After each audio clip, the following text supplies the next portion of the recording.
Hello, everybody. We are back. It is a beautiful, beautiful Saturday afternoon, both where I am and in Chicago, where you are, Danny. But it's good to see you. You too, bud. Yeah, good to be here talking about last night's show at the Salt Shed in Chicago. As we speak, Goose have just recently participated in today's White Sox game, calling out play ball before the game started. So, yay for sports. We all know how Sports much I ball. love sports. Yeah, Yeah, right. Your sports favorite. sports are great. But ready to dive into last night's show, of course. Before we get there, a word from our sponsor, who is Beekeepers Naturals. Powered by nature and obsessively tested, Beekeepers uses potent ingredients like propolis, pollen, and royal jelly and steers clear of added chemicals. In a day and age where we want to boost our immune system as much as possible, Beekeepers Naturals has many products from lozenges to gut health supplements to support us and tap into the magic of nature. Personally, I don't leave home without one of their propolis throat sprays, which is especially supportive when singing my heart out at a show. Use code STORMSOUND at checkout for 20% off your order at beekeepersnaturals.com. So, without further ado, let's dive into the show. We've got our good friend Jeff, Captain Incredible, here with us today. Jeff, how are you? I'm doing great. How are both of you gentlemen? Doing Hey, great. Jeff. Good, Nice to man. see you. Thanks for having me on the pod. Of Always good course, to we're, see we're you, buddy. sad that you weren't able to make it to Chicago this weekend, but of course, we are looking forward to talking to the about the show. I want to hear from Danny first, of course, before we get the couch report from us. What was the pre-show vibe like? Getting into the venue, of course, the bathroom report, which we all know now is very, very important. Yeah, I mean, so first time here at the Salt Shed. So pretty surreal to see a show here, having grown up. I guess I grew up in Milwaukee, still live there, and driving down into Chicago every time just to the east of the highway. As you're coming into the city or going back home and just towards the lake, and there's big Morton salt shed factory. So like I've seen this thing for years, and obviously this transformation of the space. Yeah, so they just kind of gutted it, and getting in, so it's right by Goose Island for the beer, fittingly, Of course. and so it's got this setup kind of thing where I took a lift there pretty late. I had some like hotel issues and whatever. Got down. It's the space where you basically enter security and then you're in the grounds. Like there's an outdoor space with food trucks, with sort of some bars for people to wait. Basically, just hanging out and chilling. Like great atmosphere. I Love it. didn't get there early enough, but it sounded like I know Becca and Brendan. Shout out them as always. They kind of got into the grounds around like 6ish and like had some beers, had some food, like just vibes were rising. Five Walking in, on the way up. no issue, super smooth. I feel like a lot of these new venues they've been moving to, Ryman, Madison, was security is just like they're just getting people in. Like I think it has to do with security measures as well. And then walked in and right away just beautiful. Sort of, I was very wowed. Kind of got some exposed brick, hardwood floors, nice modern bar, merch is right there, and then basically you're at the back of the venue, so it's all just you walk in, and a lot of people in there. I got in probably like 7:45 ish. So they start at 8:30 ish. Yeah. Yeah, and then but found a good Oh spot no, with later last night. later. Yeah, found a good spot with Becca and Brendan all the way at the top of the venue. Super cool, good little spot. GA hangout. Floor was super packed. Went down there once, but amazing venue just in terms of a venue space. So super happy with it. Sound was good, but we'll talk about that more. But yeah, getting in super easy, super cool. Love it. Love Yeah. it. Sounds like the vibes were just immaculate and high, of course. Always. Jeff and I we were on the couch. Jeff, what was your couch tour experience like last night? Were the vibes high? The vibes were pretty high. It was couch tour. The vibes were high. I don't think they were as high as they were in the building. But the stream I thought did a pretty nice job of showing the inside of the venue. Being able to see those interesting ceilings. The really high vaulted ceilings of the salt shed and the way Getty's lights were showing on them. I think there was a pretty good view of the inside of the venue, plus, between pictures from Danny and others and pictures on social media, getting to see a lot of shots of the inside of the place was great too. Felt almost like being there, but sadly wasn't able to make it happen this time. You made it to the Ryman, so you got a pretty good few shows instead. Yeah, that was kind of my deal. Is I was originally planning on going to Salt Shed. My wife and I realized we weren't going to be able to make that happen. But I did manage to pull in a consolation prize of Ryman as a result of that, and I really don't have any regrets. Yeah, pretty good consolation prize. Good audible. Yeah, we'll see based on tonight's show how well that'll stand up. But man, this was a pretty great show. My couch tour last night was a very, very long couch tour. Nearly 6 hours of couch touring last night. Went to bed just before 3 a.m. Thank you, West Coast Fish Shows. But the choices of which stream to watch were not very difficult last night. Tonight worries me. I'm very worried. Tonight's Seattle. Yeah, it's not the tour opener. But of course, this is not a Fish podcast. We're not here to talk about the Fish show. We are here to talk about the Goose show. Goose shows. So let's dive into the first part of this first set. Danny, start us off with this All I Need, Whales, Earthling. First 3 songs. Yeah. Could feel the All I Need. I actually thought it might open Madison on Thursday, but proper and kind of just right in, solid, just kind of straightforward rocker. I kind of could sense, like, I remember sort of a couple minutes into it, I was like, this is going to be like a 12, 13 minute quick songy, and we sort of, you could kind of sense playing to the crowd. Yeah, I love All I Need though. So that was great. And we saw it with like Madhavan too, right? Like saw like big jams, but didn't sort of stretch. Whales was good. I think the song, obviously since Dripfield is just transformed. 100%. Yeah, I mean, I liked the Ryman version a little bit better.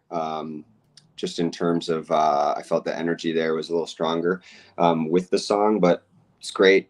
You can tell they're trying to get Peter involved with more songs as well. I think like he's getting sort of, rather than like 1 to 2, like 3 to 4 kind of thing. And Earthling was good.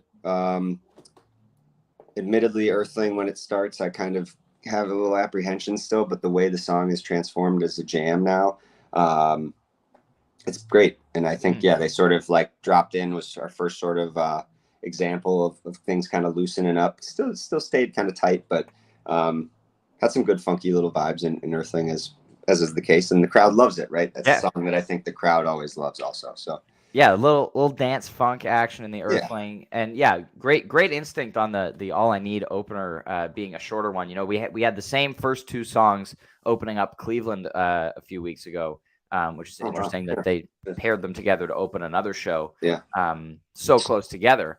But yeah, solid All I Need jam, nice upbeat, rocking, get the crowd into it. But yeah, as you mentioned, as huge as the volume of improv was in certain parts of the show last night, there are a bunch of songs that we've seen going big recently, or just were kind of cut off. Like, if you look at All I Need, Earthling, we've had some big versions lately. Mist had no jam. Madhavan got kind of cut short. So interesting to look at that. Yes, Neil, if you're a vibes guy, Earthling is still good even without the jam. Yep. Thank you, Neil, for giving us the report from 30,000 feet or wherever, whatever the altitude is. Jeff, what did you think of this opening few songs? I'm kind of with Danny on that All I Need. I felt that it was coming as the opener. I kind of felt it in Madison too, but I felt it more last night. It just felt like another All I Need opener night. And I was wondering if they were going to do a short one, because the last couple of them they've done have been so big, and they've really been spacing it out a lot too. And I have a lot of thoughts about All I Need and the band's current relationship with it, and I'm just wondering if is it a challenging song to try and make so epic every single time. And it's also a song that doesn't need to be, like you can come out and do a 10-minute ripping version of All I Need, particularly in the opening slot, and have it be super effective. And it really whips the crowd up, and it sets a great tone for the night. So I was happy with it. I was in Cleveland with you, Ryan. So I also saw that All I Need, it was a pretty good one. and then Wales to come immediately after. And I also thought that Wales, as well as the Ryman Wales, were a little bit stronger than the one from last night. But I love the Wales. I always have. I know it gets a bad rap from some, but it's never got a bad rap from me. I'm always happy to hear it. I mean, I wasn't a huge Wales guy for a while, but it's really been growing on me lately. Yeah. Neil wants you to just say what you're dancing around the point here, Jeff. You want the second jam. How many days now, Jeff? It's well over 200. So I want to be clear. I'm not necessarily trying to push the band to play the second jam. I'm just reporting on things. They're going to do what they're going to do. No pressure. Yeah. After the betrayal at the Cap. So after the fake out. Yeah. After the Earthling, we get a nice classic Jive 1 Lee pairing. Nice to see Lee coming back into regular rotation after a few really long gaps. This is the third one since it kind of got, I used busted out with quotes because it was only like 17 shows, but long gap for Lee after it came back at Cleveland. Neil says the pod gets results, but the results that the pod got were them trolling us and playing 3 seconds of a second jam at the Cap. So this was a solid Jive 1, Jive Lee pairing. Lee, I feel like over the last year or so, aside from the super improvisational versions that we saw last year, it's kind of gotten this like it's a funkier tone. It's not as like straight ahead dance groove party jam as it used to be in 2019, 2020, 2021 in certain places. I feel like it's got a different vibe to it. A lot of that is due to what Spuds is doing during the jam. I feel like he's playing the beat a little bit differently. Obviously a lot more Trevor. Rick's tone is different. But this was a very, very solid version. I quite enjoyed this, and I'm happy to see, these songs coming back together, getting some one Lee pairings again. This might be a hot take, but with what you're saying about recent Lee jams, it's almost like it feels like a Hunger Site jam. Like it's got a similar, just kind of like a similar chug along feel to it. It's more funky and less, raging dance party. Yeah, and that's chug along and not chugal, not to confuse the two. Yeah, no, the chugal came later. Yeah. I agree. I liked it in terms of flow too. I think and as it went later with this was like for me, this felt like a solid Goose set. You got the All I Need, you get Wales, you get Earthling, you get Jive 1 and Lee. So some older songs, a little jazzy, a little straightforward rockers, funky. And you could tell the mix. And then obviously as we next went into Everything Must Go, a new song. And it's kind of just like I could tell and you could feel that they wanted to hit some tracks and then obviously get some newer ones as well. Everything Must Go. I joked on the chat. It's like the song I can't pick out right away, but I it's like still, I just through a combination maybe of not listening to it enough or it doesn't register. And I'm like, oh yeah, beautiful song too. I think it's fun live, real close. They're stretching it a little. It's getting a little out there, pushing the envelope. So we'll see how many more versions it takes before it hits 20 minutes. Because I feel like that's just around the corner. But with the way that little micro jam, if you will, segment happened last night, it's getting there. And man, I love the way this song has been developing and really coming out. It's such a great tune. Yeah, I also appreciate being a big emotional Goose fan. I'm from the water sign Goose contingency, Cancer. But at any rate, I enjoyed some of the tweets coming out from people, admitting to just bawling their eyes out on the floor during Everything Must Go last night. Yeah, that type of thing brings me joy. Makes me happy in my heart. Love it. And then, you got to get thatched. They were going to thatch Chicago one of these nights. Of course, I have a really good track record with. I think they're going to play thatch tomorrow, and so I leave it off my picks, and then they play thatch. So tomorrow. It was tomorrow. I was like, it's a Saturday nighter. It felt proper, but loved it. Yeah, can't go wrong with this song. I mean, it just keeps getting better. It wasn't definitely not up to some of the levels, maybe of some of the recent versions as well. Nashville, and then what was the last one before that? Athens. Yeah, that was good too. I thought.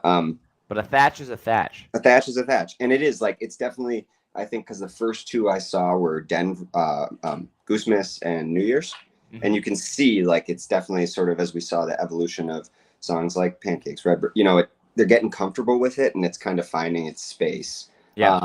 I felt it got my one sort of critique of it last night was it almost felt like they like pulled in the Earthling jam into it kind of, and it had sort of like a similar funky. It had yeah, and he used a similar synth in it as well. You know, I just that's my 2 cents. I'd say. Yeah, maybe that was the way of providing the Earthling jam that didn't happen. That didn't, yeah, right. Yeah. I mean, it was a lot of, just really, really intense slap bass from Trevor. And then Peter started bringing in some crazy synth sounds over it. And, I mean, it wasn't 22 minutes of it like you might have got from an Earthling jam, but it was cool. All thatches are good thatches. That was a good thatch. Oh, yeah. That's just a good blend, good set. People were happy. Love it. Yeah. So let's talk about these set break vibes here. I want to hear this bathroom report. We've been waiting. People have been asking and eagerly awaiting the bathroom opinions on the Salt Shed. So set break. So like I said, I was hanging out upstairs, went all the way downstairs to the floor, got nice and close, and ran into Jesse and Brittany. Shout out them and some Michigan people, so after was kind of walking back, and I didn't. Surprisingly, as you guys would know, need to go to the bathroom at set break right away. So I was like, worked out, ran into Lucas. He said the bathrooms were awful. But that was first floor. Honestly, I went to the bathroom on the second floor, which is where the grandstand entrance is, and we were on basically the third floor. I never waited more than 2 minutes, a minute. It quick, easy. I think it was just a set break push. I mean, you got 5,000 people. Urinal spacing was good. Tons of urinals too. I actually went into the bathroom after. There was probably 12 stalls and like 30 to 40 urinals. It's the type of thing like at a fish show where you're like, go all the way back, dude. Like walk to the back, and there's like, everybody fucking, pardon, funnels. It's like just keep going. Like I had no issue, but I think some people have. Has that been a complaint about this venue? I don't know. I've just heard people saying that this venue is great and that they want to hear the bathroom opinions. I thought it was okay. I think somebody else complained about it, but I had no issues all night. Yeah, good. Lots of urinals is good. And that's our bathroom segment for today. Ryan Legvold also had a great bathroom experience. That boy, Ryan. Awesome. Salt Shed bathrooms 1, Lucas 0. Yes, that is correct. Was there a line for the ladies' room, or was it kind of a typical Goose show? I mean, you're at a Goose show. There's no lines in the women's bathroom. Hey, Chicago showed up. I've seen women at some Goose shows. It's definitely the highest population, I'd say. You come say hi. One of the biggest contingents of ladies in the jam scene, I'd say. All right, there we go. I agree 100%. Yeah. Still underrepresented, but compared to the jam scene at large, the demographic shifts. We'll see how it goes as the tour goes on. Let's talk about this second set here. We're going to start off with this 32-minute hunger site that they started off the set with. What a jam this was. Oh my God. Immediately just Trevor is the dominant force for all 32 minutes. Yeah. Initially in that first jam segment, that's kind of settling into like a standard hunger site kind of jam.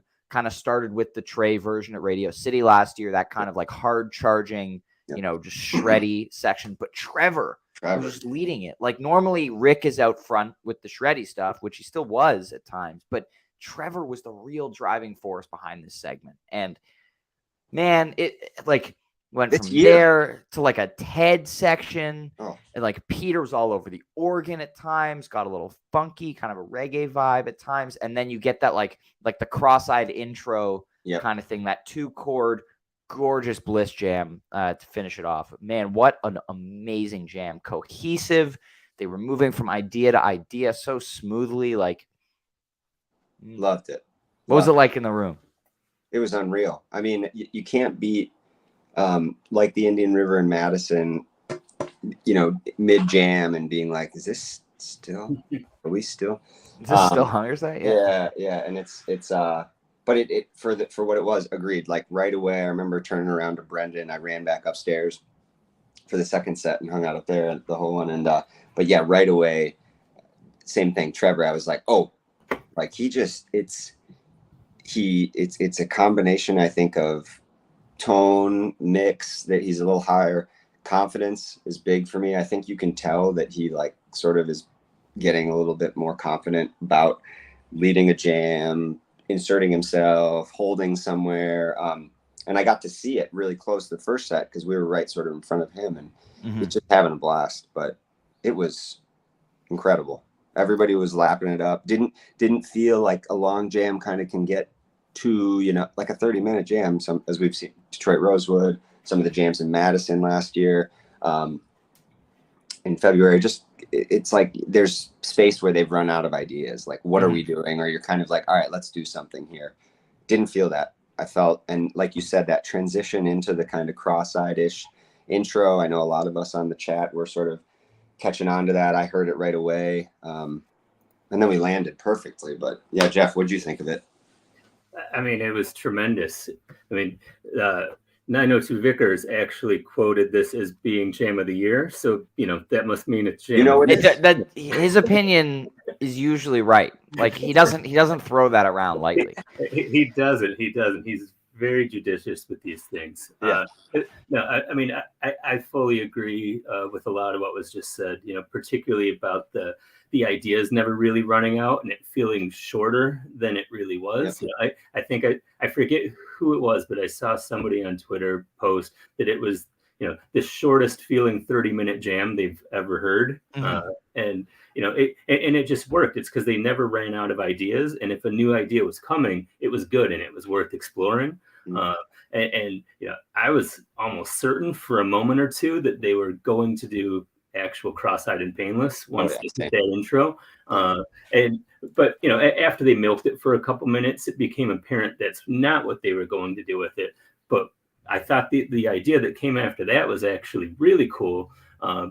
So what they did after that is they kind of sped things up a little bit, sort of went into a double time vibe on that. And then Rick started dropping in these quick little runs that are pretty much the same runs that he drops during his Hollywood Nights jam solo. Yep, I thought I heard that. Yep. And it just kind of built everything up to, I can't remember if that was the third large peak or the fourth large peak of the song, but it was just peak after peak after peak.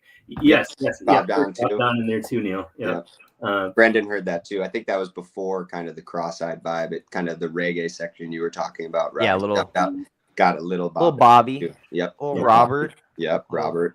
Sprinkle. Yeah, and then it landed perfectly and missed. Yeah. It really did. Yeah, just kind of a slow bass drone and like a little bit of fuzz. And then Peter just knew exactly when to hit those chords on his guitar. And it was, it was like refreshing when those came in. It was really cool.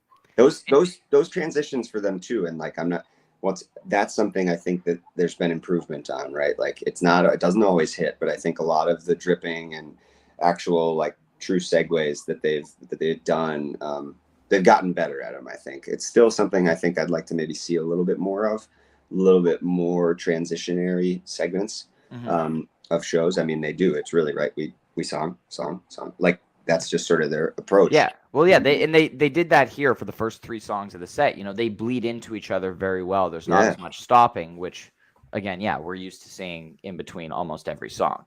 Yeah. This Mist, before really we move on to Mist, can I just give a quick shout out to my brother? He lives in Chicago. Last night was his first Goose show. I sent him and a buddy with the tickets that my wife and I were going to use last night. Yeah.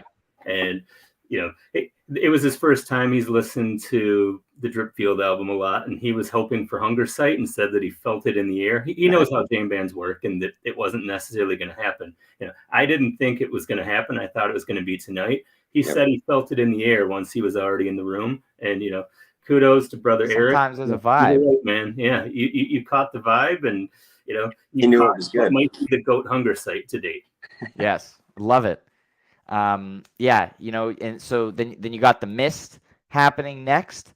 Sad to see this one get unfinished, no jam, but I really liked, instead of the jam, that couple of minutes of just like space that they were doing. They were, like it wasn't clear where they were going, if they were like trying a new angle on the sorry, Neil, you're right. Hunger Sight missed segue. So was it a full arrow or was it not a full arrow? It faded. There was an interruption. It was not smooth enough to be noted as a full arrow on the set list, hence the fact that it's noted as a half arrow on the set list. Yeah, just We're fully aligned, half arrow. Yes. Thank you for reminding us. Because like if it would be like that driving, if they hadn't really droned out and just kind of like somehow picked up the drum beat. But yeah, there are a couple of full arrows into mists from last year. If you look at Hunger Sight missed from Art Park and also Echo missed from Cleveland. Those both are full arrow segues. So it can be done. They just didn't do it last night. Yeah. But this kind of transitional space between Mist and Redbird was really cool. And I think someone mentioned in the group chat this morning or on Twitter that like when Peter started up Redbird, Rick gave him a look like, I wasn't done with that yet. Like, so it's cool to see them exploring a motif like that, without a groove, without like, the drums leading somewhere and just kind of like hanging in space and making sounds and seeing what happens.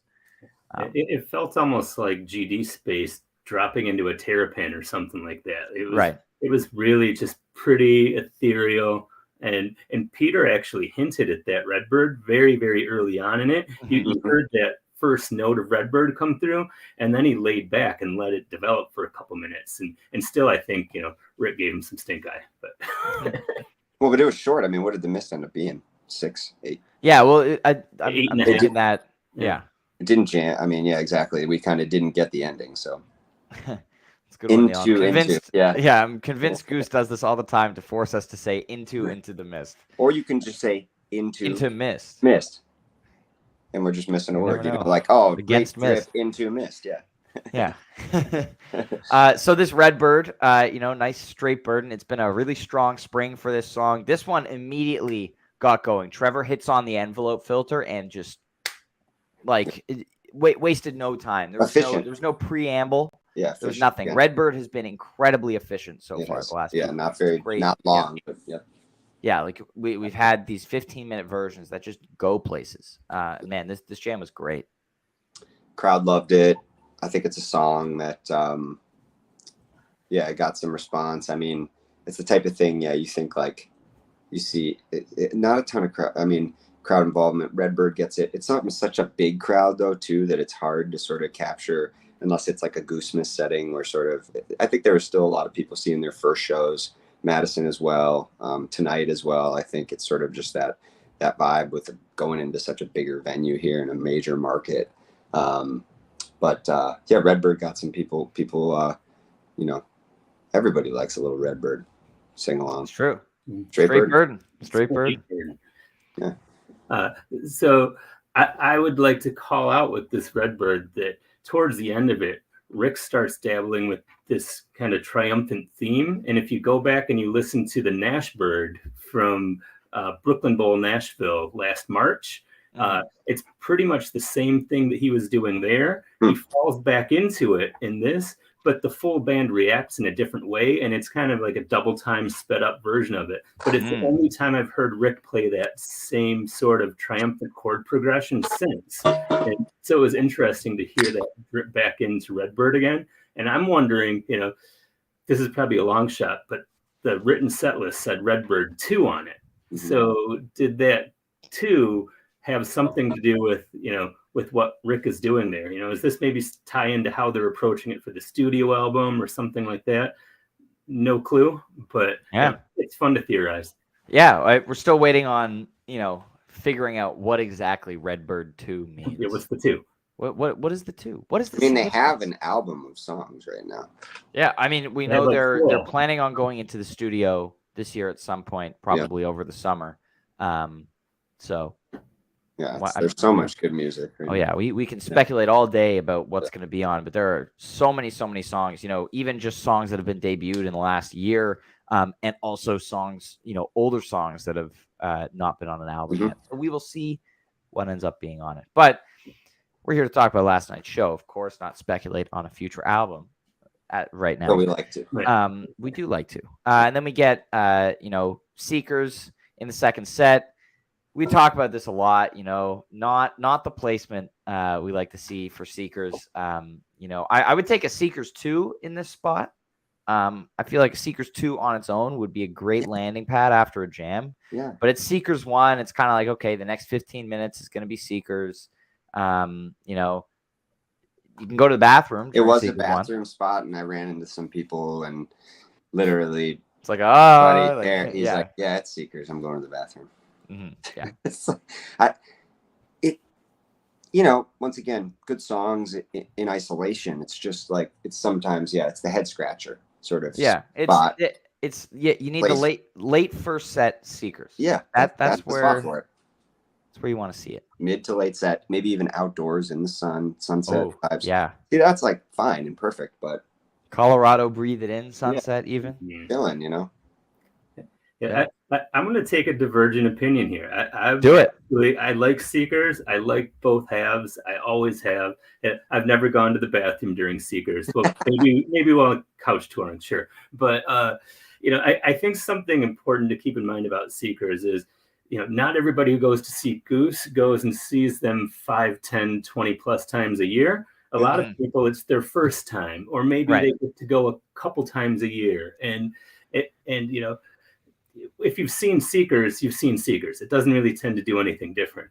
But there's not much cooler than than Seekers 2 in the moment when it really goes off. And I remember how awestruck I was the first time I saw that, and that's never really gone away. So you think about that Salt Shed crowd, where I guarantee at least a third of the people in there were seeing their first show, and there were a lot of people that just don't see Goose a lot, and I think they probably reacted to that differently than those of us that tend to just see a lot of Goose and listen to Goose obsessively. So and I think it worked in that slot. And Goose, they did the same thing in Chicago at New Year's a couple years ago. Yeah, closed out the third set with Seekers. I think that was a questionable call for a lot of people at the time, but there in the venue, like, it actually worked. That part 2 is one of the best part 2s, like in just terms of Rick's solo. It's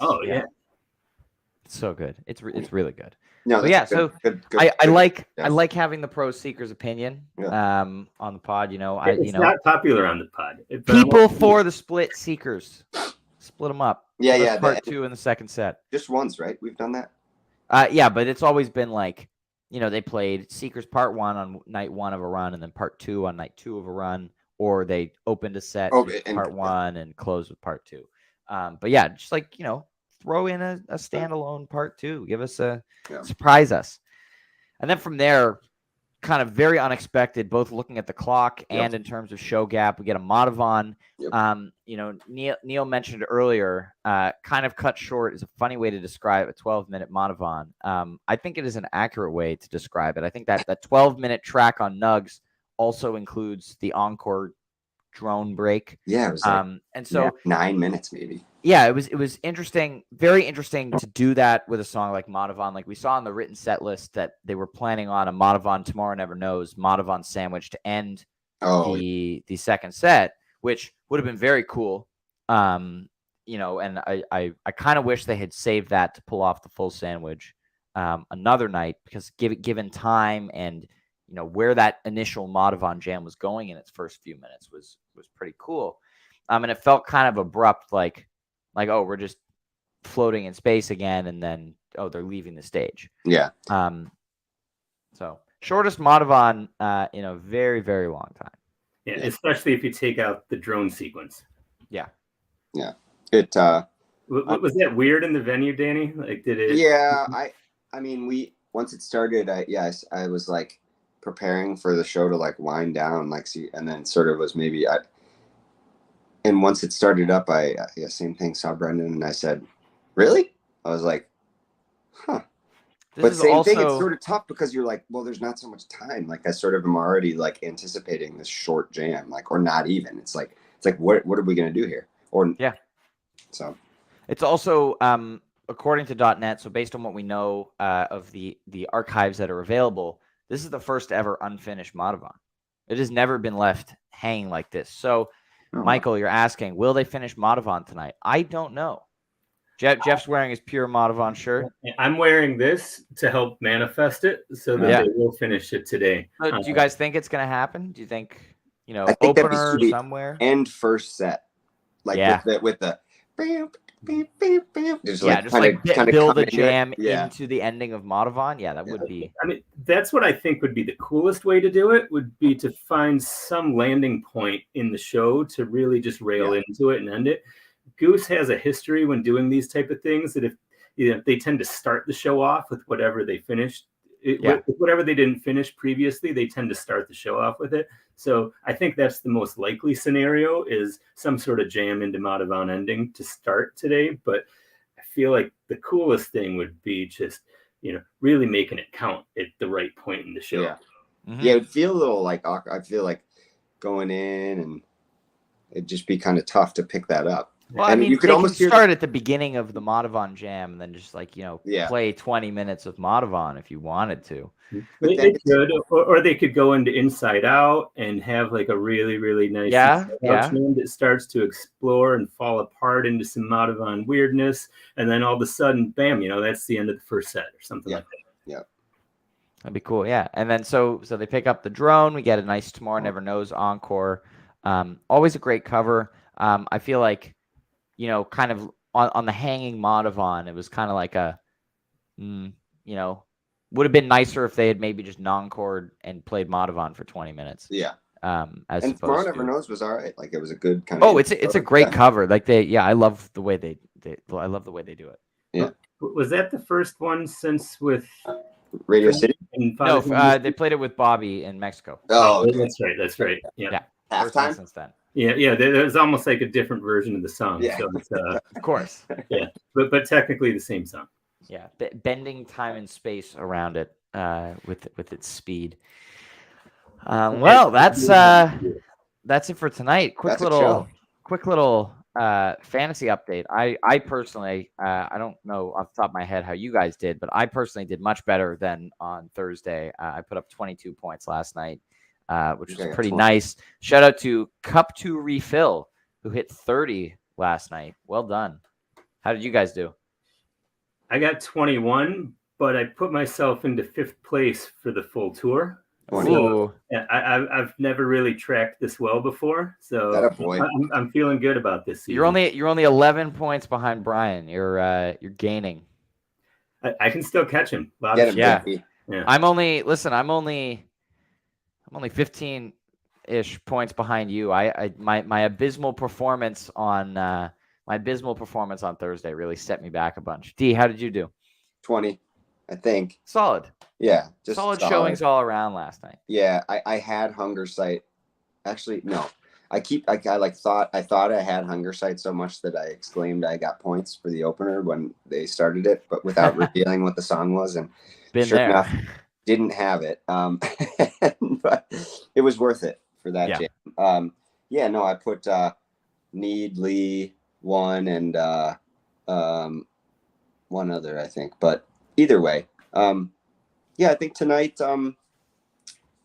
we get the Arcadia. I think looming Arcadia. Yeah, it's probably that. I think Arcadia is probably due, and also market wise, right? Like, that's the song you got to play to 5,000 people, like, just straight up. It feels right for the energy of that room. Yeah. At least what I could see through the webcast. Yeah. Yeah, and that would be the song that'll get people singing. I think probably going to get one of Feel It Now or Lead Up or Not Alone, if not two. Pancake, maybe. Yeah. Feeling an Arrow. I hope not. We're now giving people free fantasy picks here. I feel like this is the we're breaking our long-standing policy. We could just name 10 other songs though, and then that dilute the pool a little bit. Turkish Hills. All right, well, yeah, exactly. That's a lock for tonight. Lily's Tiger, Turkish Hills. Throw in a hot cover, and you're set. So, Jeff, thanks for coming on today. Thank you for having me. Danny, have fun at the show tonight, and of course, we'll be back tomorrow at 3:30 p.m. Eastern to recap night 2 at the Salt Shed in Chicago. See you out there. Obviously, tweet at us during the show, of course. Like to see some good discussion, or if you're a Mastodon type person, Mastodon about it. Wherever you're talking about it, talk to people about it because it's fun. Yeah. Being a nerd is fun. Be Anyway, involved. Geek. yes, geek, nerd, whatever you want to call it. You know what, Neil, you're right. Yeah, you're not on the show, and so the real picks, Mr. What are you in 30th place Neil's right now? got the picks. He's ready. Neil is gearing up for his late tour comeback, which should start sometime around the next couple of shows. So stay tuned for Neil to get 3 golden geese before the end of the tour and end up winning. As he does, the son of a bitch. Anyway, we will see you all tomorrow. Thank you so much for tuning in today. Have fun, whether you're at the show or couch touring.